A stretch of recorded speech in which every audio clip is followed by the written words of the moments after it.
네, 미국 라스베가스에서 열리고 있는 CES. 우리 주식시장에서는 어떤 모멘텀으로 작용을 할지 저희 어제부터 특집으로 계속 전해드리고 있습니다. 오늘은 여러분들께서 가장 관심이 높으실 이 자동차 섹터 애널리스트를 모시고 CES에서 보고 있는 자동차 회사들의 이른바 이 모빌리티의 미래에 대해서 집중적으로 살펴보도록 하겠습니다. 오늘 유진투자증권 자동차 담당의 이재일 애널리스트 자리에 모셨습니다. 어서 오십시오, 연구원님. 안녕하십니까? 네. 연구원님 나오시니까 마침 오늘 현대차 그룹주들이 상당히 좋습니다. 현대차도 1% 넘게 오르고 있고 무엇보다 지금 시장에서 가장 효자 노릇을 하고 있는 것이 현대글로비스와 현대모비스입니다. 이건 자동차 섹터가 오른다기보다는 어떤 개별 호재들이 좀 있는 것 같은데 대주주가 지분을 매각하면 물량 부담이 있지 않을까라는 우려를 해소시켜준 것 같습니다. 어떻게 해석하면 좋겠습니까? 네, 어제 이제 공시가 된 상황인데요. 현대글로비스 지분을 이제 대주주들이 10% 정도 매각을 하면서 이제 일감 몰아주기 규제에서 벗어났다라는 점이 좀 호재로 작용을 하고 있는 것 같습니다. 아무래도 일감 몰아주기 규제에 걸리게 되면은 이제는 벌금을 문다든지 좀 이런 규제 리스크들이 있기 때문에 그거를 회피하게 됐다라는 점이 또 호재로 작용을 했고, 그리고 아무래도 오버행이 있게 되면은 주가 상승을 제약을 하게 되는데 이번에 지분 매각이 이루어졌기 때문에 더 이상의 오버행 이슈가 없다라는 게 되기 때문에 그 부분이 또 주가에 플러스 요인으로 작용을 하고 있는 걸로 보입니다. 그리고 이 세계 최대 사모펀드 회사인 칼라일 그룹이 지분을 인수했다는 것도 시장에서는 호재로 해석을 하고 있는 것 같은데 네, 어떤 측면으로 이해할 수 있습니까? 보게 되면은 이제 SPC에다가 이제 지분 매각을 한 걸로 보이고요. 그리고 이제 전체적으로 계약된 내용을 보게 되면은 정말로 이제 지분을 팔기 위해서 이제 매각이 이루어졌다기보다는 여러 가지로 태걸롱 조항 같은 게 있는 걸로 봐서는 우호 지분을 확보를 하면서 규제를 회피할 수 있는 좀 어떻게 보면은 최대한 주주 가치를 훼손하지 않는 방향으로 매각을 했다라고 볼 수 있을 것 같습니다. 현대모비스도 그런 측면으로 오늘 오른다고 이해할 수 있습니까? 현대모비스 같은 경우는 사실 지배구조 개편, 그리고 지금 순환투자고리에서 가장 핵심적인 회사라고 볼 수 있기 때문에 여기에서 이제 관련 이슈들이 부각될 때마다 주가가 좀 많이 상승을 하게 되는데요. 정의선 회장 같은 경우는 지금 현대모비스의 지분을 확보를 해야지만 현대차 그룹의 어떤 안정적인 지배 구조를 좀 확보를 할 수 있는 그런 상황입니다. 그렇기 때문에 결국에는 이제 앞으로 어느 회사의 현대차 그룹 내에서 어느 회사의 지분을 늘릴 거냐라고 한다면은 현대모비스가 그 대상이 될 가능성이 높기 때문에 대주주의 지분율이 올라간다고 하면은 호재로 받아들이는 게 일반적이고 또 회사 어떤 미래 전망이나 이런 것도 감안했었을 때 저평가됐다라는 인식도 있기 때문에 현대모비스가 그런 측면에서 주가 상승세가 오늘 강하게 나타나고 있습니다. 그러니까 정의선 회장이 이 세계 최대의 사모펀드 회사인 칼라일과 현대글로비스에서 100기사 를 자처하면서 사실상 지주회사 격인 현대모비스도 상승하고 있다 이렇게 볼 수 있겠네요. 그렇죠. 그런 해석이 가능할 것 같은데 이렇게 지분 이슈 이외에 이 회사들이 더 추가적으로 올라주려면 또 회사의 내용이 중요하지 않겠습니까? 네. 현대모비스가 지금 시장에서 톡톡히 효자 역할을 하고 있는데 또 어떤 상승의 이유를 찾을 수 있겠습니까? 저희는 사실 그 CES에서 현대차 그룹이 이번에 메타모빌리티로의 어떤 성장을 본격적으로 알리지 않았습니까? 그 핵심 사업을 현대모비스에서 할 것으로 보인다라는 해석들이 나오고 있는데 현대모비스가 사실 현대차 그룹에서 미래차 영역이라고 할 수 있는 이런 핵심 부품들은 다 현대모비스가 지금 진출을 해서 사업을 구상을 하고 있습니다. 그래서 특히 최근 들어서 자동차 사업 내에서 소프트웨어 중요성이 굉장히 높아지고 있는 상황인데요. 메타모빌리티 같은 경우에도 결국 그거를 연결해주는 소프트웨어 기술이 있어야지만 또 가능한 부분이기 때문에 모비스가 이쪽에 집중적으로 현재 투자를 하고 있습니다. 그래서 지금까지는 티어 1 모듈 업체였다라고 한다면은 앞으로는 소프트웨어 기반의 티어 0.5 그리고 그 이상의 업체로 변화를 하겠다라는 게 지금 모비스의 중장기적인 사업 목표라고 볼 수 있고요. 이 부분이 굉장히 앞으로 큰 밸류를 창출할 수 있는 그런 사업 영역이다라고 좀 볼 수 있을 것 같습니다. 그럼 사실 이제 자동차 회사를 내연기관차로 더 이상 보지 않고 이제 모빌리티 회사로 보잖아요. 네. 그러면 이런 질문을 연구원님께 드려도 괜찮을지 모르겠습니다만 그런 자동차 회사들의 미래 모빌리티 사업에 집중을 하시는 투자자분들이라면 현대차보다는 현대모비스에 투자하는 방향이 더 맞습니까? 장기적으로 본다면은 현대 모비스의 중장기 성장성이 더 클 가능성이 높다라고 생각을 합니다. 왜냐하면 아무래도 기존의 이제 완성차들 같은 경우에는 뭐 내연기관차 비즈니스도 굉장히 좀 큰 상황이고 예. 그게 이젠 전기차나 이젠 자율주행차로 좀 전환이 되는 과정이기 때문에 어떻게 보면 좀 플러스 마이너스 되는 요인들이 좀 동시에 존재를 한다라고 좀 생각이 되고요. 지금 부품사들 같은 경우에는 사실 체질 전환이 완벽하게 이루어지게 되면은 대부분의 경우 굉장히 좀 밸류에이션이 높게 좀 형성되는 특징이 나타나기 때문에 그렇군요. 베타로만 놓고 본다면 부품사가 더 큰 게 사실입니다. 그래서 그 부분은 이제 좀 중장기적으로는 그렇게 볼 수 있을 것 같고요. 그 모비스의 어떤 역할을 지금 최근에 들어서의 어떤 역할들을 좀 생각을 해보게 되면은 자동차가 과거에는 어떻게 보면 기능 단위별로 제각각 이제 컨트롤하게 되는 이슈나 소프트웨어들이 들어갔다라고 한다면은 앞으로는 점점 더 통합 모듈화가 많이 되고 있습니다. 기능 단위별로 합쳐가지고 하나의 컨트롤하는 소프트웨어가 컨트롤하는 방식으로 그리고 거기서 더 나아가서 이제는 좋은 컨트롤 방식으로 좀 나아가고 있는 상황이기 때문에 소프트웨어가 점점 더 밸류를 창출을 하게 되고 그 중요성이 높아지기 때문에 거기에서 핵심적인 역할을 할 수 있는 부품사들은 또 여타 다른 부품사들보다도 더 차별적인 그런 성장성을 누릴 수 있는 업체들이다라고 봐야 될 것 같습니다. 좋습니다. 좋습니다. 이해가 확실히 됐습니다. 이 현대차가 CES에서 메타 모빌리티를 선언했습니다. 그러면 이제 메타 모빌리티로 가기 위한 각종 소프트웨어 개발을 현대 모비스가 집중적으로 담당할 것이고 앞으로의 상승 여력은 부품사가 늘 더 높은 밸류를 받는다라는 말씀을 해주셨는데 저희가 이렇게 이 모빌리티에 투자를 하려면 일단 현대차에서 선언한 메타 모빌리티에 대한 이해가 좀 분명하게 되어야 할 것 같습니다. 네. 이 개념을 쉽게 저희가 와닿기가 참 어려워요. 굉장히 좀 새로운 어떤 네. 텀이라고 좀 볼 수 있을 것 같고요. 좀 CS에서 시연한 내용들을 보게 되면은 네. 결국에는 이제 저희들이 메타버스 세계에 접속을 해가지고 그 세계 내에서 이제는 현실 세계에 있는 로봇이나 이런 것들을 컨트롤해서 메타버스 내에서 현실을 컨트롤하는 좀 이런 개념이라고 볼 수 있을 것 같습니다. 예를 들어서 뭐 어떤 집안에 있는 로봇을 컨트롤한다든지 이런 부분들이 되겠죠. 현실과 메타버스를 이어주는 기술을 현대차 그룹이 구현을 하겠다. 이런 컨셉으로 이해를 하시면 될 것 같습니다. 지금 연구원님 그 말씀하신 동안에 저희 화면에 뭐가 나왔냐면요. 네. 정의선 회장과 그 로봇 개가 네, 나와서 그렇습니다. 이거 어쩜 저렇게 춤을 잘 춰요? 이제 관절을 뭐 자유자재로 쓸 수 있는 개를 네. 현대차가 그 보스턴 다이내믹스를 인수한 이후에 저 로봇의 관절 쓰임이 더 자유자재가 된 것 같습니다. 네. 예.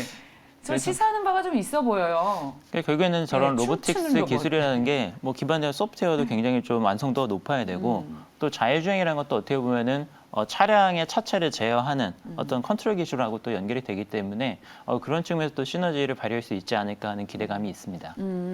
저거는 이제 또 따로 우리 모빌리티도 모빌리티지만 로봇 산업에 그 뭐랄까요? 현대차가 그만큼 집중했다라는 결과물로 해석할 수 있는 겁니까? 아니면 모빌리티와 연관지어서 생각할 수 있겠습니까? 아무래도 보스턴 다이내믹스 인수 효과가 굉장히 크기 때문에 앞으로 이제는 어떻게 서로 협업을 할 수 있을지 그리고 저거를 또 이제는 상용화를 하고 또 현실 기술을 접목하는 거는 또 다른 또 어떤 태스크가 될 거기 때문에 그 부분은 어떻게 할지가 좀 앞으로 관건이 될 것 같습니다. 그건 좀 지켜봐야 되겠군요. 네.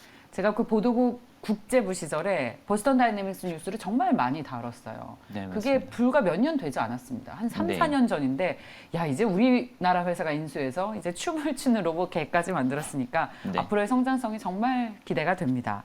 현대차에서 신무기로 평가받는 것들이 이번에 CES에서 또 공개가 됐는데 PND 모듈, MOT 역시나 좀 생소한 개념입니다. 이것이 왜 신무기이고 어떤 네. 개념인지 좀 소개를 해주세요. 일단 P&D 같은 경우는 플러그 앤 드라이브의 약자인데요. 그러니까 개별적인 어떤 2인 모터가 달려 있고 자체적인 스티어링하고 브레이킹이 가능한 모듈을 이제는 P&D 모듈이라고 해서 소개를 했고요. 이거를 이제는 어떤 사물에든지 장착을 해가지고 이동성을 부여할 수 있다라는 컨셉으로 볼 수 있습니다. 뭐 이동이 불가능한 물체를 하더라도 이걸 달면은 이제 이동이 가능하다라는 거죠.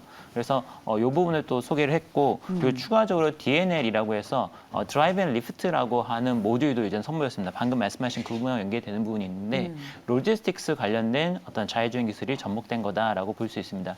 그래서 결국에는 이런 인힐 모터 같은 경우는 사실 지금 현실에 있는 자동차에도 적용될 수 있을 정도로 굉장히 좀 첨단 기술인데 앞으로도 이거를 실제 차에 적용을 하게 되면은 굉장히 좀 혁신적인 기술이 될 수 있다는 점에서 인힐 모터 기술 상당히 좀 눈에 띄고요.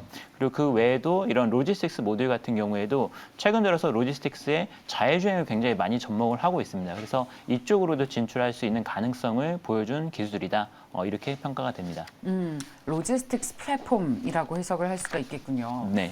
그 자동차 이야기를 하면 이 얘기도 빼놓을 수가 없을 것 같습니다. 현대차도 이제 전기차에 진출하고 최근에는 사실 수소차 부분에 대한 기대감이 좀 꺾이면서 많은 투자자분들께 실망감을 안겨드리기도 했었는데 근데 이 전기차도 마음 놓고 있을 수가 없는 게 최근에 그 해외의 고급 브랜드들이 계속 네. 전기차를 내놓고 있습니다. BMW라던가 벤츠도 전기차를 내놓겠다고 하는데 이렇게 계속 경쟁이 심화되면 이건 사실 그렇게 좋은 소식은 아니잖아요. 현대차 주주분들에게. 사실 뭐 꼭 예. 그렇지는 않고요. 아, 그렇지 않습니까? 저희가 지금 전체적으로 시장을 봤었을 때 기존에는 전기차 퓨어 플레이어를 중심으로 한 시장이 구성이 돼 있었다고 한다면은 이제는 앞으로는 기존 이제 독삼사들부터 해서 GM, 포드 그리고 뭐 이제 일본 업체도 전기차 쪽으로 적극적으로 진출하려는 행보가 나타나고 있죠. 현대기아차도 여기에 합류를 해서 전기차 시장에서 점유율을 확대를 해 나가고 있습니다. 그래서 기존에는 이제 전기차 퓨어 플레이어들 위주의 시장이었다고 한다면은 앞으로는 이제 글로벌 OEM들, 기존 OEM들도 경쟁하는 시장으로 갈 거기 때문에 어떻게 보면은 밸류에이션을 더 업그레이드 할 수 있는 기회가 이런 과정을 통해서 나타난다고 보고 있습니다. 앞으로 시장은 경쟁은 점점 더 심해지겠지만 예. 그만큼 시장이 커지는 속도도 빨라질 거기 때문에 이 부분은 악재라고 생각하지 않고요. 현대기아차 같은 경우에는 지금 출시한 전기차 신차들 이런 것들을 글로벌리 출시를 하면서 지금 굉장히 또 많이 호평을 받고 있습니다. 작년에도 올해의 차 수상을 굉장히 많이 했는데 이런 것들이 경쟁력을 인정받게 되면은 앞으로 퓨어 플레이뿐 아니라 이런 레거시 OEM들도 경쟁을 할 수 있다라는 인식이 형성되면서 밸류에이션이 오히려 오르는 좀 이런 시나리오를 생각을 하고 있습니다. 퓨어 플레이, 레거시 OEM 이렇게 얘기를 하셨는데 퓨어 플레이어는 이제 예. 테슬라나 테슬라, 리비안, 전기차를 아니면 리오, 집중적으로 샤오펑, 하는 네, 그렇죠. 회사들. 스타트업을 해서 전기차만 만드는 회사들. 레거시 OEM은 이제 내연기관차도 하면서 전기차 쪽으로 전환을 시도하고 있는 업체들. 이렇게 좀 이해를 하시면 될 것 같습니다. 감사합니다. 벤츠나 BMW가 실제로 테슬라보다 전기차 훨씬 잘 만들 거라는 얘기가 있는데 연건이 보시기에 현대차가 만들 기아차는 비교해 봤을 때 어떤 부분에서 경쟁 우위가 있습니까? 이번에 CES에서 벤츠가 EQXX라고 하는 예. 새로운 컨셉 전기차를 선보였는데 일단 주행거리도 한 번 충전으로 1000km 이상 주행이 가능하고요. 그리고 내장이나 외장 1000km면은 다른 회사들보다는 거의 2배 정도 수준인 거의 것 같은데요? 2배 수준이죠. 네, 오, 굉장히 이제 그렇군요. 길고요. 근데 엄청 비쌀 것 같아요. 왠지 아직 벤츠에서 컨셉하기 때문에 예, 아직 가격은 안 가격은 네, 나왔으니까. 뭐 출시 시점도 좀 미정이기 때문에 굉장히 근데 그 정도 수준의 경쟁력, 기술력을 확보를 했다라는 거를 이번에 좀 보여줬다라고 볼 수 있고요. 그리고 완성도 측면에서 사실 테슬라가 많이 비판하는 것 중에 하나가 차량 완성도, 이제 마감 이런 부분들이죠. 근데 그런 거는 이제 벤츠 같은 경우에 굉장히 또 완벽하기 때문에 디자인적으로 굉장히 또 호평을 지금 받고 있습니다. 그래서 이제는 이런 부분들이 출시가 되게 되면은 결국에는 경쟁의 강도가 심해지겠죠. 하지만 테슬라가 소프트웨어 쪽에서 좀 우위를 가지고 있기 때문에 그 부분들은 이제 계속해서 좀 테슬라의 경쟁 우위로 가겠지만 다른 완성차들도 지금 계속해서 치열하게 따라가고 있는 국면이 될 것 같습니다. 현대차나 기아의 어떤 경쟁력을 보게 되면은 뭐 앞서 말씀드린 것처럼 작년에 출시한 신차들 지금 해외에서 굉장히 또 호평을 받고 있고요. 현대차 제네시스 브랜드를 중심으로 해서 프리미엄 EV들도 계속해서 나오고 있기 때문에 시장에서 경쟁하는데 전혀 문제가 없다. 현재 판매 성과를 봐도 내연기관차 시장 점유율 이상으로 전기차층에서 활약을 하고 있기 때문에 앞으로 좀 긍정적으로 볼 수 있는 포인트들이 충분히 있다라고 생각이 됩니다. 좋습니다. 자, 오늘 어떻게 해서 우리 이재일 연구원님이 나오시는 걸 알고 시장에서 또 이 현대차 그룹주들이 이 어려운 시장을 그야말로 속된 말로 먹여 살리고 있습니다. 마지막으로 보내드리기 전에 저도 이렇게 현대차 그룹주들의 상승을 굉장히 반기고 또 응원하고 있습니다만 한 가지 저희가 이 현대차 그룹주들 투자할 때 우려가 오늘 계속 그 앞으로 미래 사업, 신성장 동력들을 얘기하고 있습니다만 이 노조 이슈가 늘 발목을 잡고 있습니다. 그래서 전략을 세우거나 가격 전략을 세울 때에도 늘 노조 리스크를 감안하지 않을 수가 없겠는데 혹시 연구원님께서도 목표가를 설정하실 때 늘 네. 그런 리스크를 좀 염두에 두시는지요?